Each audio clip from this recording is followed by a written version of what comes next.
Something smells really wrong about this. Hang on a minute. There we go. Oh yeah, now it smells like Tony. Cue the intro.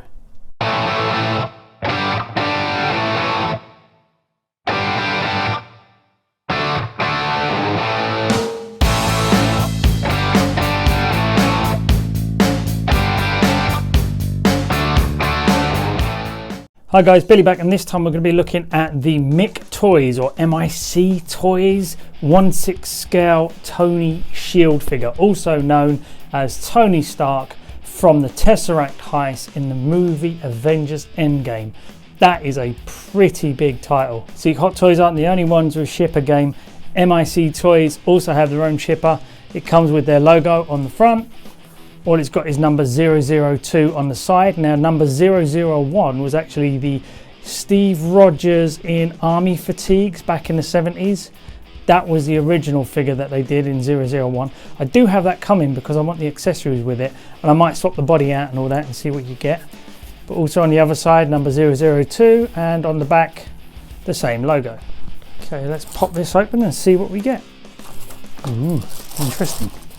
It seems to come all plastic bagged up with another box inside. Okay, and here it is out of the packaging. As we can see, it's actually the promo photo on the front with MIC Toys, Tony S.H.I.E.L.D camouflage version, number 002. Let's see if this actually does look like this on the inside. The background expands onto either side of the box there. There's nothing on the top or the bottom, and on the back, we just get a few warnings and logos and whatnot. And if we peel the sticker off, it leaves a little bit of damage there, which is a shame. But once you do that, it pops open. It feels like it's got magnets on it. But what's quite nice is they have this sort of like blurred background picture, which you can use as a backdrop for the figure itself. And this is the figure on the inside with all the foam inserts and all the accessories. You're gonna have to dress this guy. So this will be interesting to do. But anyway, let's get this out of the box and actually see what it looks like. Okay, and here he is straight out of the box. I haven't done any posing, I haven't done anything with this. None of the accessories are on. Just pulled him straight out to have a quick look at what you get. And I've got to be honest, I'm quite impressed by what you get. For the price you pay, it's not a bad amount of stuff. I do have a few gripes, which I'll get into in a minute, but for the most part, when you first unbox this guy, from the packaging to actually what you get inside of it, it does feel like you're getting your money's worth. Okay, quickly looking at the accessories, you can see he comes with a fair amount, which is what you want from a 1/6 scale figure. First off, let's take a look at the suitcase. This is something I think everybody will want to have a look at. It's pretty nice on the inside. You can see it's got all the different kinds of bits in there that you would expect. It's got some foam padding in there to protect the Tesseract. The Tesseract itself is quite nice and clean and shiny, which is a lot more that can be said for that Soul Ghost figure that came with that horrible looking Tesseract. It comes with all these nice little bits of design all the way around this.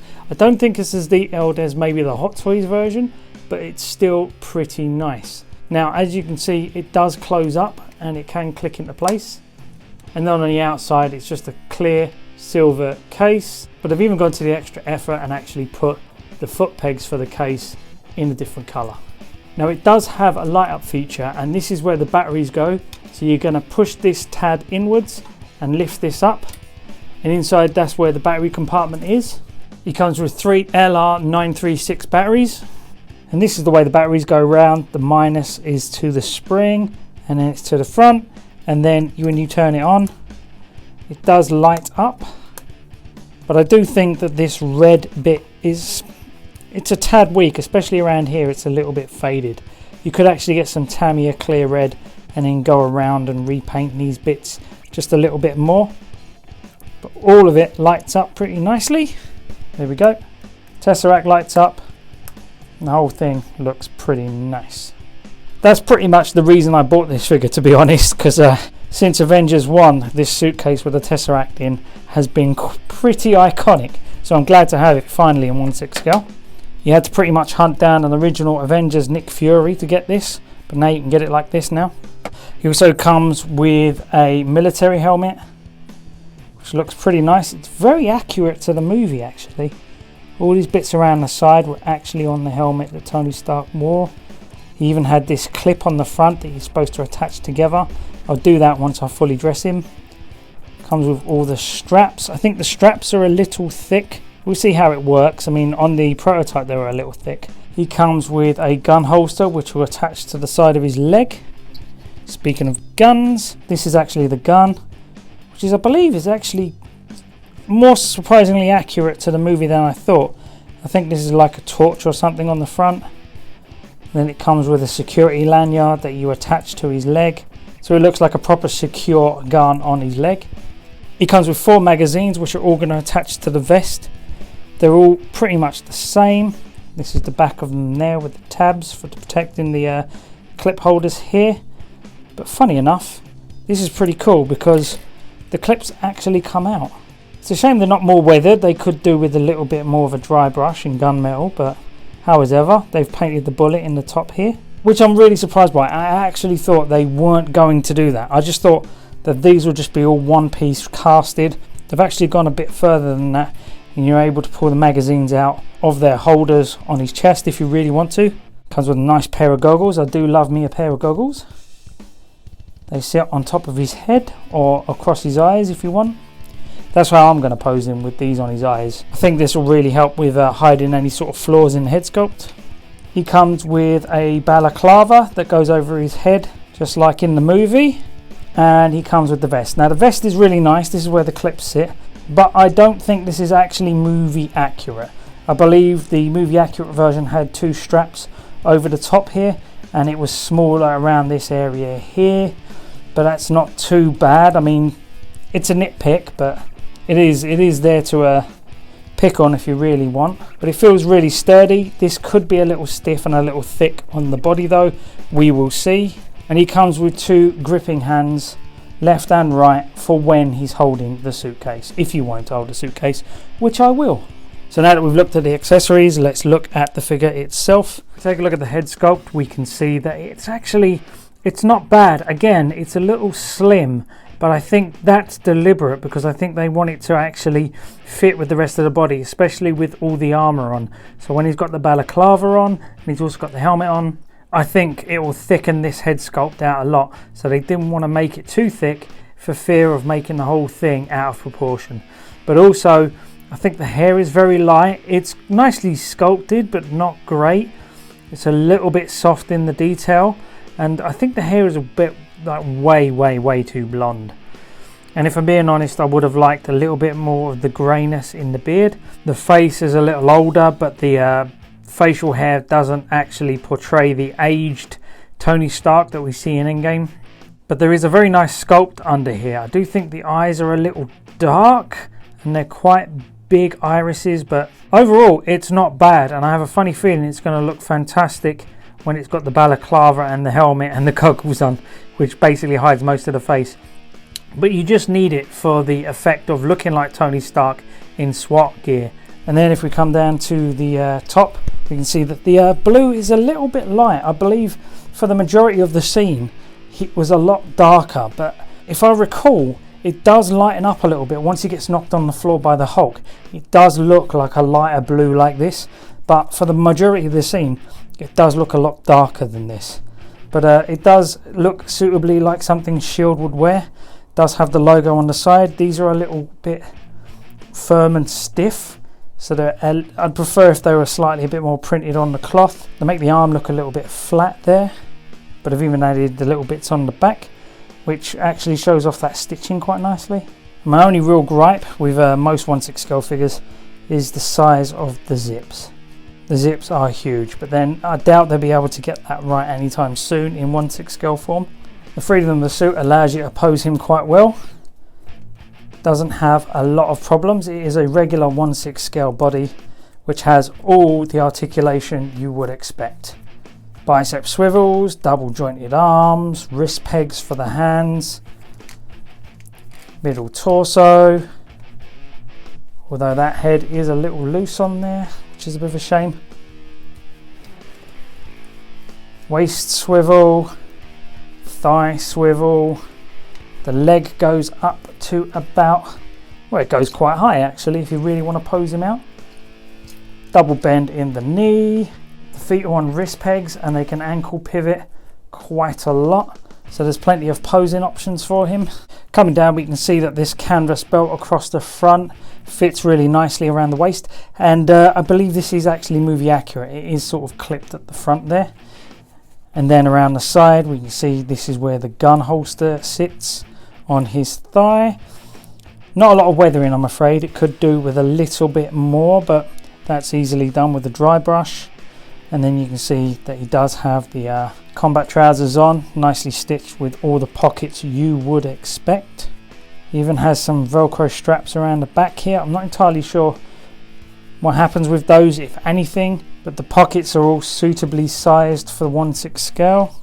And then coming down, we can see he's got real pleather boots. But there's some nice detail in those boots. The eyelets look really nice. Me personally, I would have preferred it to be more weathered, but I can understand if people didn't actually want it to be weathered themselves. Okay, let's get all the accessories on him and see what he looks like fully kitted out. Okay, just quickly, this Velcro around the back is for tightening up those trousers around the calf muscle if you really want. So if you're thinking about bringing these trousers in, you can tighten this up by bringing it round, tucking everything in, and voila. That'll hold the trouser in place a little bit better. Okay, so I now know what hell looks like. It's going to be an eternity of me trying to put these clips on this vest. It's an absolute pain in the arse. Now, if you have a look, what I think you have to do is you first have to thread this through. Ah, shit, it's flown somewhere. Okay, take two. I think this is how you do it. I don't fully know, but I think you have to try and put the tab through one of these first. Then try and feed said tab through the back of this magazine holder here, like that. But I think you have to bend the tabs the wrong way. So turn it the other way round, like that, so that they're bending inwards. Then we try and get this passed through there, like so. And then we have to try and get these tabs weaved into the bottom of this vest here. Now it is malleable, but it's still really stiff and fiddly. You can see I've managed to do it with these two, so they're staying in and they ain't coming out. But now I have to try and get these weaved into there, and I'm going to need some tweezers for it. Okay, I managed to get one of them partly into the next strand. Let's try and get this tweezer here. And I have to try and get it in. I can't really do it on camera, I'm afraid. So I'm just trying to show you what I'm trying to do. I'm trying to bend them in and get them into that holster bit there. Oh, you pain in the butt. Managed to do it. So yeah, they've sort of weaved through one, then the clip goes on and you weave it through another. There we go. Oh, what a pain. Oh man, that took forever to put together. Whew. It was mostly those magazine holders on the front of the vest itself. Drove me absolutely nuts. Okay, and here he is all fully kitted out, and it took forever to get this guy sorted.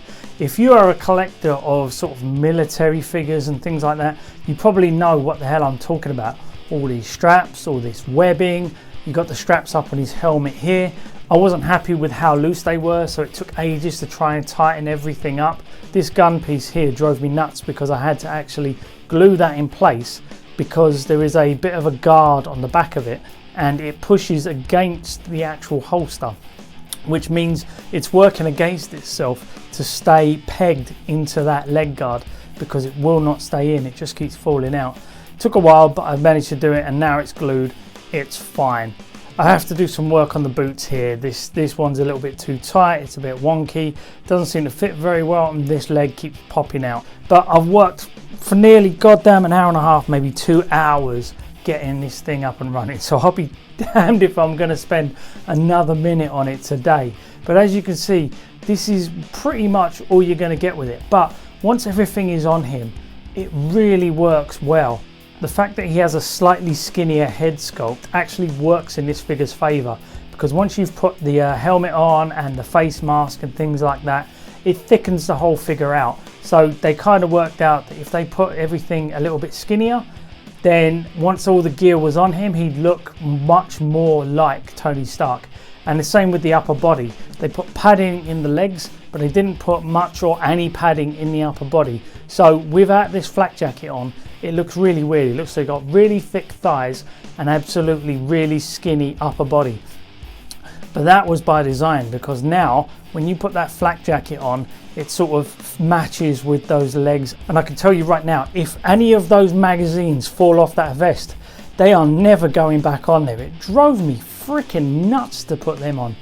Honestly, that was pure grief. I don't know if I did it right. I don't know if I did it wrong. So, you know, sound off in the comments if you have figured out a better way to put those magazines on the vest securely and keep them there.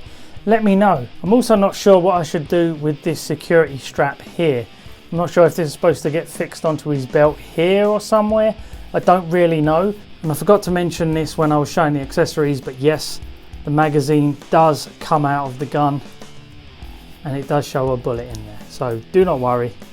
It's just me missing bits out. Although it doesn't seem to have any sort of pullback on this upper piece here. But the torch does come off. You can slide it on and slide it off again. And as you can see, I've just got this little Marvel Legends Ant-Man and I've just stuck it in the palm of his hand. I think that works really well actually. It's very effective because at the end of the day, Ant-Man can be any size. So that tiny little minuscule Marvel Legends figure works perfectly. Admittedly, the back of the jacket is sort of doesn't wrap around very well. So unfortunately, it does look a little bit flat from the back. But if you're displaying this figure properly, you won't be showing it from the back anyway. Okay, pros and cons. The pros, it looks very nice. They've actually thought about the thickness and the proportions of the body. So they made a skinny upper body and they thickened out the legs so that when the jacket goes on, it does all look like it fits together. One of the cons is the color of the hair and the head sculpt and the long neck. None of that works when you take the flak jacket off.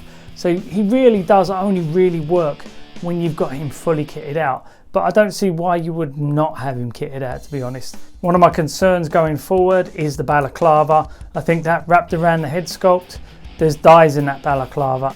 So once you've got this guy in his balaclava perfectly and properly, you're probably not going to take that off because it's probably going to stain that head sculpt at some point.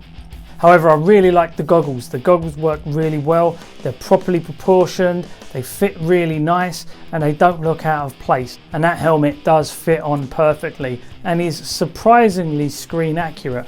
I think this bit here should have some sort of torch or some sort of bit on the front. I don't know where that went, but it's not on there now, but it still looks great. I really like the suitcase because when you actually have the LEDs on, it looks really nice and effective. The light is a little dim, but it's not too big an issue.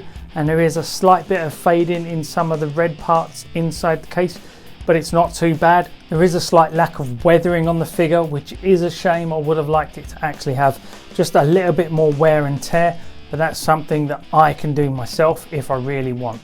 And something I forgot to mention was that base. It is quite a largish base for a 1/6 scale figure. It does fit him on very nicely. It could even fit the suitcase down by his feet if you really want. Overall, I'm really impressed with what you get for your money. This is a very, very good figure for the price you pay. Not only that, it is another extra figure in your Avengers Endgame setup that you probably won't get Hot Toys doing. I do recommend this figure. It is very nice. It's got some great articulation. It's got some great accessories and it does actually look really good. And it's a great complimentary figure for your Hot Toys. God, I can't wait for the Endgame figures from Hot Toys now. I'm so looking forward to them. Okay guys, hope you enjoyed the video. Like and subscribe. If you can do me a favor now, if you get the fuck out of my cave, I'm gonna put this guy on the empty shelf over there as the first true Avengers Endgame figure in my collection. The Soul Ghost kinda is, but it's not really, it's more Infinity War. This guy is 100% Endgame. Bye bye guys.